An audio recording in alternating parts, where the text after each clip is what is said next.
ದೇವರು ನೀಡಿದ ಪ್ರೀತಿಗೆ ನೀಡಿರಿ ನಿಮ್ಮಯ ಒಪ್ಪಿಗೆ. ಭೂಮಿ ಮೇಲೆ ಪ್ರೀತಿಸಿದ ನಮ್ಮ ತಪ್ಪಿಗೆ ಸಾಯಲು ಹೇಳಿದರೆ ಸಾಕು ಒಟ್ಟಿಗೆ. ಜೊತೆಯಲ್ಲಿರಲು ಬಿಡಿರಿ, ಪ್ರೇಮಿಗಳ ದೂರ ಮಾಡಬೇಡಿರಿ. ಈ ಹಾಡೆಲ್ಲೋ ಕೇಳ್ದಂಗಿದೆಯಲ್ಲ ಅಂತ ಅನ್ಸ್ಬೋದು. ಈ ಹಾಡಿನ ಹಿಂದೆ ತುಂಬಾ ಸ್ವಾರಸ್ಯಕರವಾದ ವಿಷಯ ಇದೆ. ರಣಧೀರ ಚಿತ್ರದ ಹಾಡುಗಳು ಕೂಡ ಅದ್ಭುತವಾಗಿದೆ. ಆದರೆ ಎಷ್ಟೋ ಹಾಡುಗಳಲ್ಲಿ ತುಂಬಾ ಸ್ವಾರಸ್ಯಕರವಾದ ವಿಷಯ ಇದೆ. ಅದನ್ನು ತಿಳ್ಕೊಳ್ಳೋಣ. ಲೋಕವೇ ಹೇಳಿದ ಮಾತಿದು. ಈ ಹಾಡಿಗೆ ಹಂಸಲೇಖ ಅವರು ಮೊದಲು ಬರ್ತಿದ್ದ ಪಲ್ಲವಿ ಇದು. ರವಿಚಂದ್ರನ್ ಅವರು ಉಡುಪಿನಲ್ಲಿ ಮಾರನೇ ದಿನ ಬೆಳಗ್ಗೆ ಶೂಟಿಂಗ್ ಮಾಡ್ಬೇಕಾಗಿರುತ್ತೆ.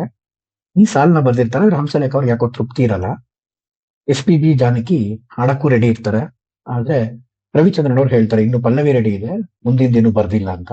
ಆಗ ರವಿಚಂದ್ರನ್ ಅವರು ಸಿಡಿಮಿಡಿಗೊಂಡ್ಬಿಟ್ಟು, ನೀವು SPB ಜಾನಕಿ ಅವರ ಕಾಲ್ ಶೀಟ್ ಸಿಗೋದೇ ಕಷ್ಟ, ಅವ್ರಿಗೆ ನಾಳೆ ಬರಕ್ ಹೇಳ್ತೀನಿ, ನಾಳೆ ಬೆಳಗ್ಗೆ ಅಷ್ಟೊತ್ತಿಗೆ ಹಾಡು ರೆಡಿ ಇರ್ಬೇಕು ಅಂತ ಹೇಳ್ತಾರೆ. ಹಂಸಲೇಖ ಅಲ್ಲಿಂದ ವಾಪಸ್ ಹೋಟ್ಲ್ ಬರ್ತಾರೆ. ಅಲ್ಲೂ ಅವ್ರಿಗೆ ಯಾವ ಸಾಲುಗಳು ಹೊಳೆಯೋದಿಲ್ಲ. ಏನೇ ಮಾಡಿದ್ರು ಒಂದು ಸಾಲು ಮುಂದಕ್ಕೆ ಹೊಳೆಯಲ್ಲ. ಸ್ನಾನ ಮಾಡಿ ಸ್ವಲ್ಪ ರಿಲ್ಯಾಕ್ಸ್ ಆದ್ಮೇಲೂ ಯೋಚನೆ ಮಾಡ್ತಾರೆ, ಆದ್ರೆ ಹಾಡು ಹೊಳೆಯೋದಿಲ್ಲ.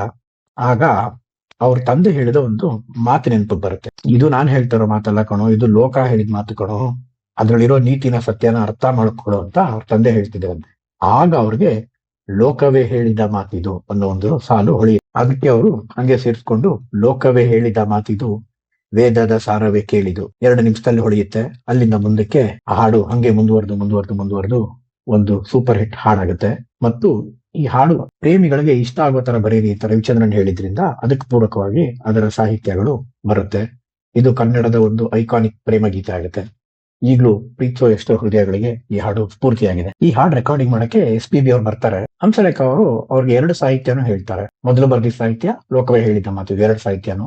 SPB ಅವರು ಯಾವ್ದು ಹೊಸದು ಅಂತ ಕೇಳ್ತಾರೆ. ಅವರು ಲೋಕವೇ ಹೇಳಿದ ಮಾತು ಬೆಳಗ್ಗೆ ಹೊಳೆದಿದ್ದು ಅಂತಾರಂತೆ. ಆಗ SPB, ಇದು ಹಳೇದಾಯ್ತು, ಈಗ ಹೊಸದು, ಈ ಹಾಡನ್ನ ಇಟ್ಕೊಳ್ಳಿ, ಪಲ್ಲವಿ 2 ಚೆನ್ನಾಗಿದೆ, ಆದ್ರೆ ಇದು ಹಿಟ್ಟಾಗುತ್ತೆ ಅಂತ ಹೇಳಿ SPB ಅವರು ಲೋಕವೇ ಹೇಳಿದ ಮಾತಿದು ಚರಣನ ಅವರು ಇಷ್ಟಪಟ್ಟು ಹಾಡ್ತಾರೆ. ಈ ಚಿತ್ರ ಎಲ್ರಿಗೂ ಗೊತ್ತಿರೋ ಹಾಗೆ ಹಿಂದಿಯ ಹೀರೋ ಚಿತ್ರದ ಕನ್ನಡದ ಅವತರಣಿಕೆ.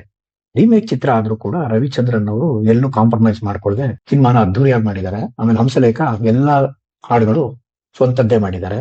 ಒಂದಾನೊಂದು ಕಾಲದಲ್ಲಿ ಆರಂಭ, ಅದು ಹೀರೋ ಚಿತ್ರದ ಮೂಲ ಟ್ಯೂನ್. ಆ ಸಿನಿಮಾಗೆ ಜೀವನ ಟ್ಯೂನ್ ಅಂತ ಹೇಳ್ಬೋದು. ವೀರಸ್ವಾಮಿ ಅವರು ಆ ಚಿತ್ರದ ರೀಮೇಕ್ ರೈಟ್ಸ್ ತಗೋಬೇಕಾದ್ರೆ ಆ ಟ್ಯೂನ್ ತುಂಬಾ ಇಷ್ಟ ಆಗಿತ್ತು ಮತ್ತು ಪಾಪ್ಯುಲರ್ ಆಗಿತ್ತು ಅಂತ ಆ ಟ್ಯೂನಿನ ರೈಟ್ಸ್ ತಗೊಂಡ್ಬಂದ್ಬಿಡ್ತಾರೆ. ಹಂಸಲೇಖ ಅವ್ರಿಗೆ ಆ ಟ್ಯೂನು ಬಳಸೋದು ಇಷ್ಟ ಇರ್ಲಿಲ್ಲ. ನಾನು ಸ್ವಂತ ಮಾಡ್ತೀನಿ ಅಂತಾರೆ. ಆದ್ರೆ ಅವ್ರು ಆಲ್ರೆಡಿ ದುಡ್ಡು ಕೊಟ್ಟು ತಂದ್ಬಿಟ್ಟಿದೀನಿ, ದುಡ್ಡು ವೇಸ್ಟ್ ಆಗೋದ್ ಬೇಡ, ಇದೊಂದು ಟ್ಯೂನ್ ಉಳಿಸ್ಕೊಂಡು ಬೇರೆ ಟ್ಯೂನ್ ಎಲ್ಲ ಹೊಸದೇ ಮಾಡಿ ಅಂತ ವೀರಸ್ವಾಮಿ ಅವ್ರು ಹೇಳ್ತಾರಂತೆ.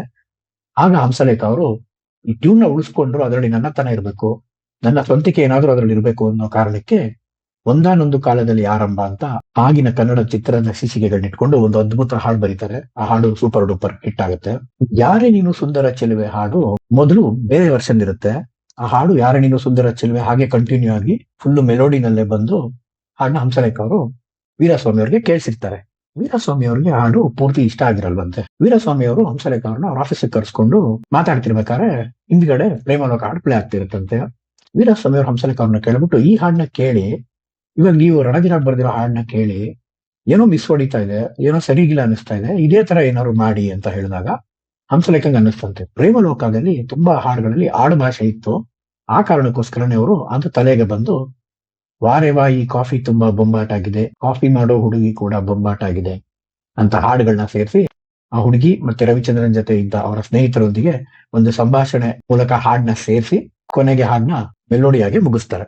ಇದು ಈ ಹಾಡಿನ ಹಿಂದಿನ ಸ್ವಾರಸ್ಯ. ಏನ್ ಹುಡುಗಿರೋ ಇದು ಹ್ಯಾಕಿಂಗ್ ಆಡ್ತಿರೋ ಹಾಡು ಹಿಂದಿ ಚಿತ್ರದಲ್ಲಿ ತುಂಬಾ ಗಜಲ್ ಶೈಲಿಯಲ್ಲಿದೆ. ವೀರಸ್ವಾಮಿ ಅವರು ಅದೇ ರೀತಿ ಹಾಡು ಮಾಡಿ ಅಂತ ಹೇಳ್ತಾರೆ. ಆಗ ಹಂಸಲೇಖ ಅವರು ರವಿಚಂದ್ರನ್ ಅವರು ಈಗಿನ ಪ್ರೀತಿಸೋ ಎಷ್ಟೋ ಜನಕ್ಕೆ ಸ್ಫೂರ್ತಿಯಾಗಿದ್ದಾರೆ. ಅವ್ರ ಮುಖಾಂತರ ಜನ ಸ್ಫೂರ್ತಿದಾಯಕವಾದ ಮಾತುಗಳನ್ನ ಕೇಳಕ್ ಇಷ್ಟಪಡ್ತಾರೆ ಹೊರತು ಈ ತರ ಸ್ಲೋ ಆಗಿರೋ ಹಾಡು ಹಾಕಿದ್ರೆ ರವಿಚಂದ್ರನ್ ಅವರು ಈಗಿನ ಇಮೇಜ್ಗೆ ಸೆಟ್ ಆಗಲ್ಲ ಅಂತ ಹೇಳಿ ಏನ್ ಹುಡುಗಿರೋ ಇದು ಯಾಕಿಂಗ್ ಹಾಡ್ತಿರೋ ಅಂತ ಹಾಡನ್ನ ಬರೀತಾರೆ. ಅದ್ರಲ್ಲಿ ಮಾಸ್ಟರ್ ಮಂಜುನಾಥ್ ಅವರು ಕೆಲವು ಸಾಲುಗಳನ್ನ ಹಾಡಿಸಿ, ಹಾಡಲ್ಲಿ ಕೆಲವು ಸಾಲುಗಳು ಬರುತ್ತೆ. ನನ್ನ ತೋಳಿನಲ್ಲಿ ನೀನು ಇದ್ದ ಮೇಲೆ ಭೂಮಿ ಬಿರಿಯಲಿ, ಒಂದು ಹೊತ್ತು ನಿನ್ನ ಮುತ್ತು ಸಿಕ್ಕ ಮೇಲೆ ಪ್ರಳಯವಾಗಲಿ ಅಂತ. ಹೀರೋ ಇನ್ನು ಅವಳ ನೋವನ್ನ ಹೇಳ್ಕೊಂಡ್ರೆ ಹೀರೋ ಅವಳಿಗೆ ಮೋಟಿವೇಟ್ ಮಾಡ್ತಾ ಹೋಗ್ತಾನೆ. ಈ ರೀತಿ ಒಂದು ಅದ್ಭುತವಾದ ಹಾಡನ್ನ ಹಂಸಲೇಖ ಅವರು ಸೃಷ್ಟಿ ಮಾಡ್ತಾರೆ. ಈ ಚಿತ್ರದಲ್ಲಿ ಇನ್ನೊಂದು ಹಾಡಿದೆ, ನಾವಿದ್ದು ಹಾಡೋ ಹಾಡಿಗೆ ಕೊನೆ ಇಲ್ಲ. ಈ ಹಾಡಲ್ಲಿ ಒಂದು ವಿಶೇಷತೆ ಇದೆ. ಅದು ತುಂಬಾ ಜನ ಗಮನಿಸಿರ್ತಾರೋ ಗೊತ್ತಿಲ್ಲ. ನಾವಿದ್ದು ಹಾಡೋ ಹಾಡಿಗೆ ಕೊನೆ ಇಲ್ಲ, ಕೊನೆ ಇಲ್ಲ ಈ ಸ್ನೇಹಕ್ಕೆ ಹಾಡಿಯಲ್ಲ, ಹಾಡಿಯಲ್ಲ ಎಲ್ಲ ಮನಸ್ಸಿಟ್ಟು ಕೇಳಿರಿ, ಕೇಳಿರಿ ಗುಟ್ಟು ಕೊನೆಯಿಂದ ಹಾಡಿರಿ, ಹಾಡಿರಿ ಹಾಡಲಿ ಒಂದು ಲವ್ ಸ್ಟೋರಿ. ನೀವು ಗಮನಿಸ್ಬೋದು, ಕೊನೆ ಪದ ಯಾವ ಪದದಿಂದ ಎಂಡ್ ಆಗುತ್ತೋ ಮೊದಲನೇ ಸಾಲಿಗೆ ಅದು ಲೀಡ್ ಆಗುತ್ತೆ. ಅದೇ ಪದನ ಉಪಯೋಗಿಸ್ಕೊಂಡು ಮೊದಲನೇ ಸಾಲನ್ನ ರಚಿಸಿದ್ದಾರೆ.